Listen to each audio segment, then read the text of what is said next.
Sean said, my name's Katie Norris, and before I get started with my presentation, I have a video of Rhonda Paulson, who is our founder of the Isaiah 117 House, that I would like to share with you all. In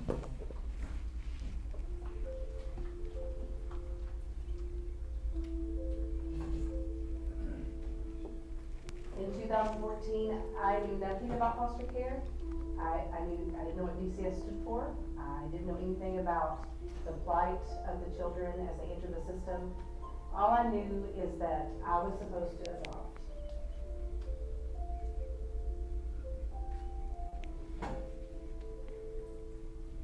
Week 7 of that foster care training, they had us meet in the Department of Children's Services.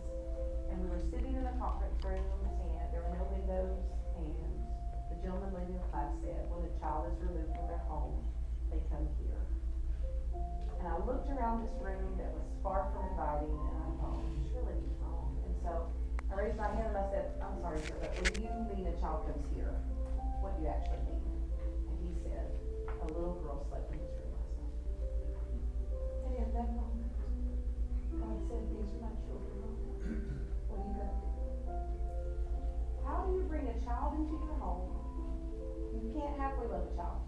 You're going to love them 100%. And even though you don't know that's in you, it is. And then the court call and say, we have to do that.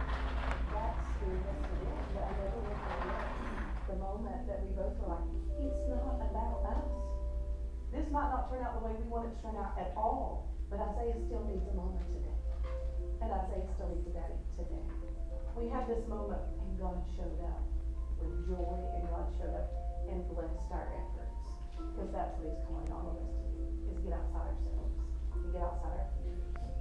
And when we do, when we stand in that place of unknown, that's where he is. And that's what we found in foster care.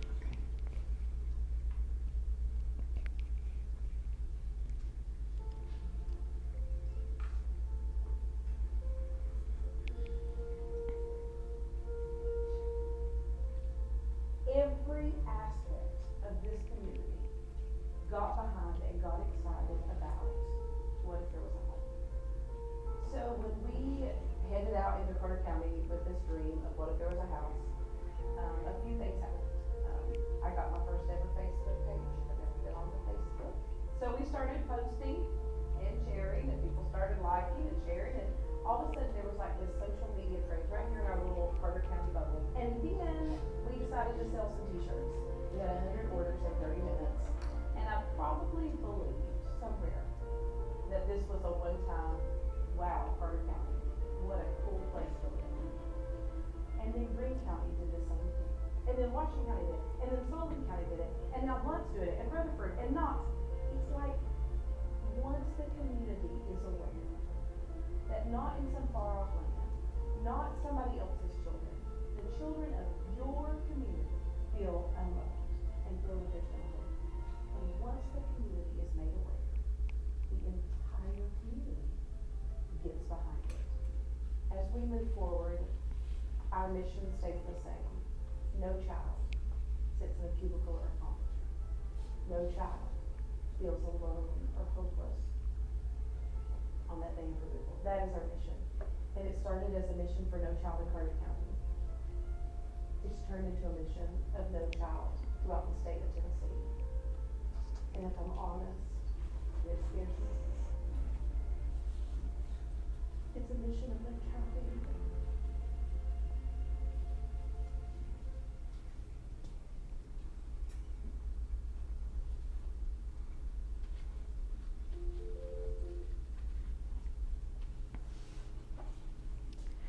So that's a little backstory about how the Isaiah 117 house come to be.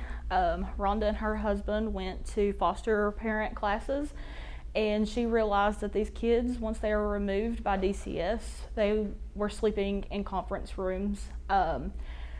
Conference rooms are not very kid friendly. It's state issued furniture, no toys, no colorful pictures, and these kids was just having to sit.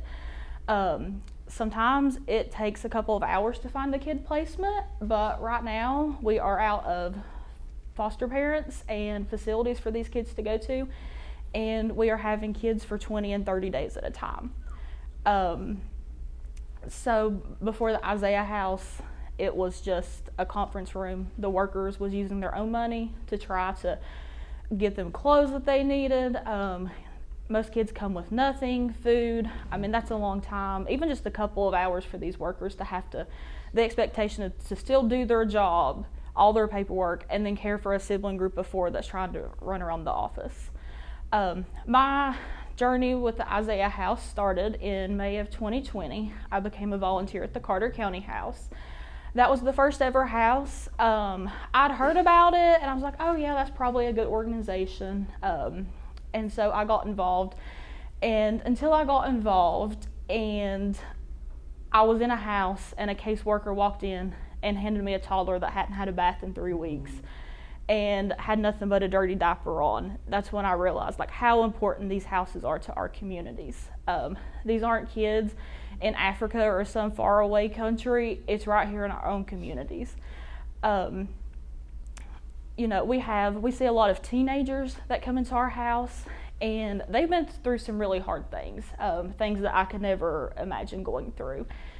And just to see the difference of when a child walks through our door, they're defeated. They've had the worst day ever.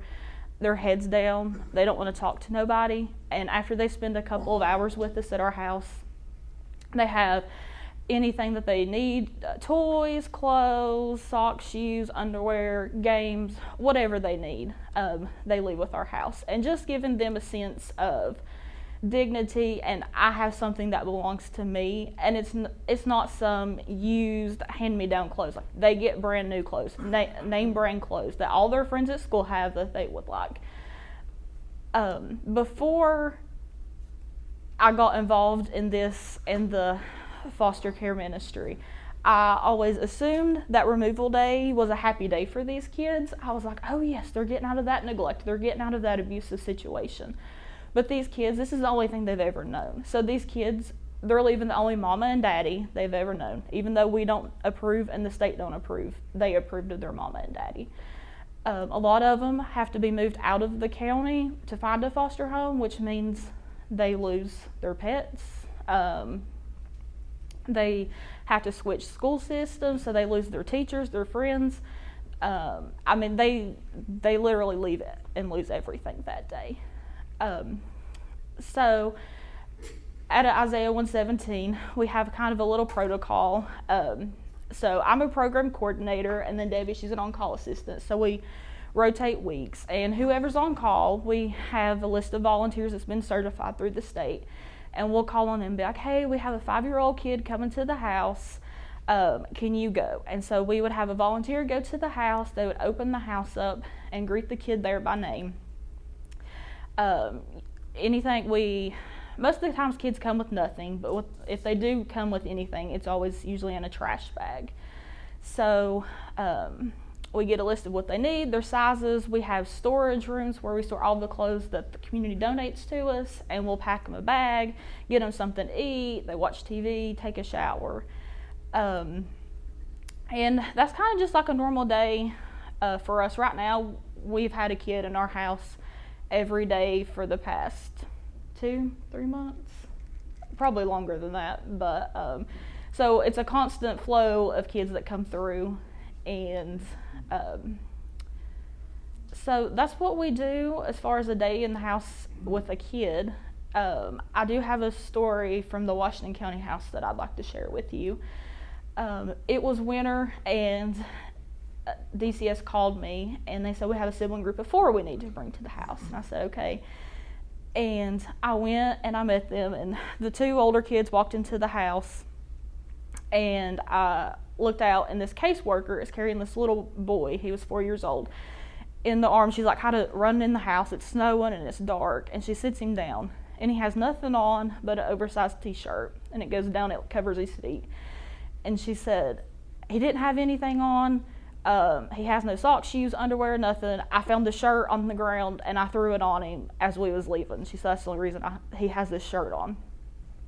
And so he comes in. He picks out new Superman pajamas. He's thrilled with them. He takes a bubble bath, and he wanted a bath bomb that turned to watercolors. And so we played in the bath and got him ready for bed. And I was like, okay, you're going to sleep in here tonight. Do you want the top or bottom bunk? The kids love the bunk beds. And he said, sometimes on movies, adults read kids a bedtime story. Do you think you could read me a bedtime story? And I said, yeah, we can do that. So we read every book that I could find in the house that night. And I was like, you're going to stay here tonight. I'm going to go home, but I'll be back first thing in the morning. And he looked at me and he said, do you ever get scared sometimes? Because I'm scared right now. And I said, yeah, sometimes I get scared, buddy. And he said, well, what do you do when you get scared? And I said, well, I pray and I talk to my friend Jesus. And his eyes lit up and he's like, who's Jesus? Is Jesus a boy or a girl? Could I talk to Jesus? How do I talk to Jesus? So I sat down and I explained it to him, and I was like, you can talk to him, and you just talk to him like it's your best friend, and it'll be okay. You're safe here. You don't have no worries. And he's like, okay. And so I was fixing to leave, and he said, I really wish you can give me a hug and kiss goodnight. And I said, well, I can do that too, buddy. So I gave him a hug and a kiss. And I was like, I'll be back tomorrow. And my phone went off at 6 a.m. and the worker said, he's up and he's asking for you. He said you was coming to the house in the morning. Are you coming back? And I was like, yeah, I didn't realize it was going to be 6 a.m., but yes, I can come back. So that's just one story. I mean, we have stories every week of kids that come in, and it's things like that. So I have one more video to show you, and it's a video of the Sullivan County house, so you kind of get a little tour of what the house looks like. It's an actual house. Some people surprised by that. If you drive by it, our goal is you don't know it's the Isaiah house. It just looks like another house in the community. So I'm going to show that video, and then I'll have, if anybody has any questions, I can answer those for you.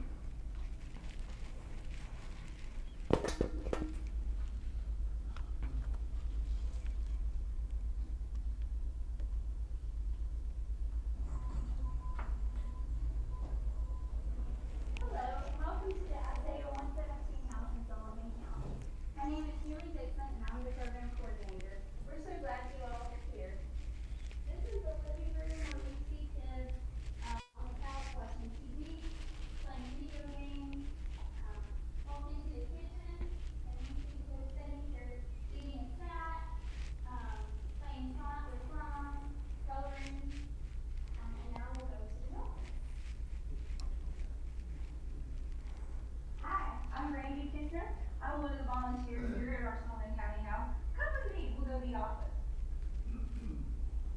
This is the DCS office where they can work, and you can see the two clear windows where they can see the kids out there playing as they are working. Also, a great bonus is that we have an own bathroom. We also have printers and things for them that they need. You'll also see our video system where you can see all the cameras in the house. I'd like to show you a little more.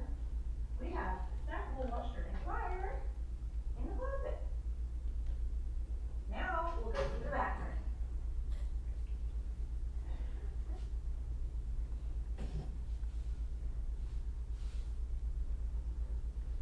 Oh, hey y'all!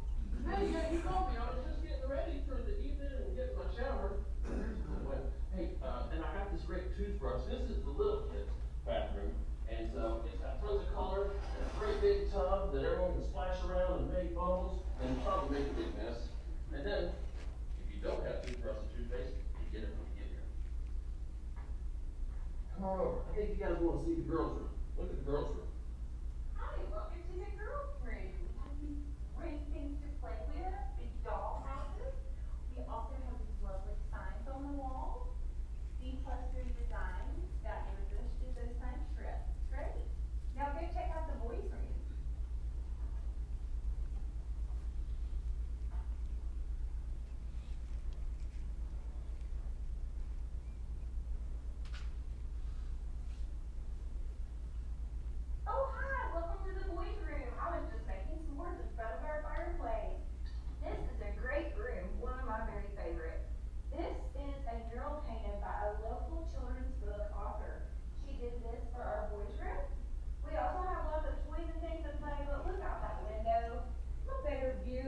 voids and fields and creek. Come with me, I'll show you the big kid's bathroom.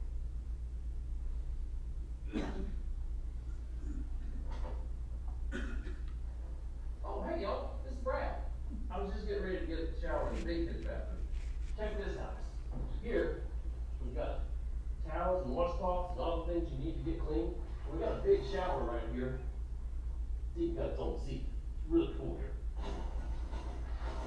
You really ought to go check out the back porch. No, wait, the boys' room. Go to the boys' room first. Go. Go to that room first.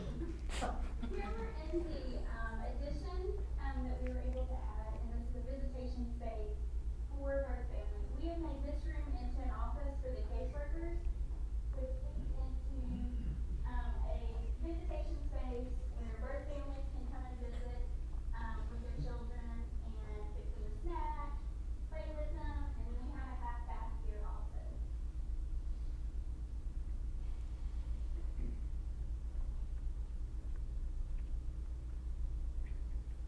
And now you're gonna go up and see the storage room.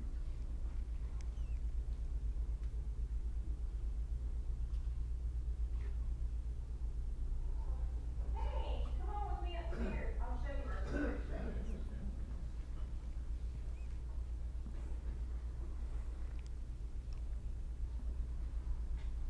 We have a lot of storage in this house. We have shelves lining the walls down both sides, and it's all organized. Do you need diapers? We know exactly where they are in our clear bins, and also pajamas, clothes, girls, boys, it's all labeled all the way down through. In case we need to lay stuff out, we also have a table to work on. Down here, we have cleaning supplies and lots of bags, toiletry items, all stocked.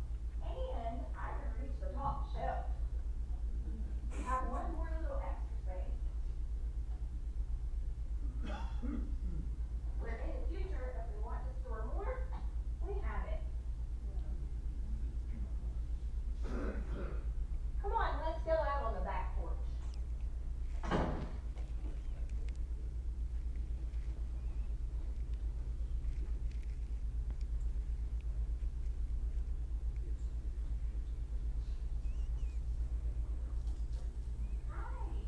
my name's Amy McCaskian. I'm a volunteer here at the Isaiah House-Katy County. And this is our back porch. We can hang out and play games and see beautiful views. We have a great view of Bristol Motor Speedway. We're also gonna have an awesome playground built over here for the kids, and be super fun place to be. Thank you all for stopping by the Sullivan County Isaiah 117 house. Y'all come back now, you hear?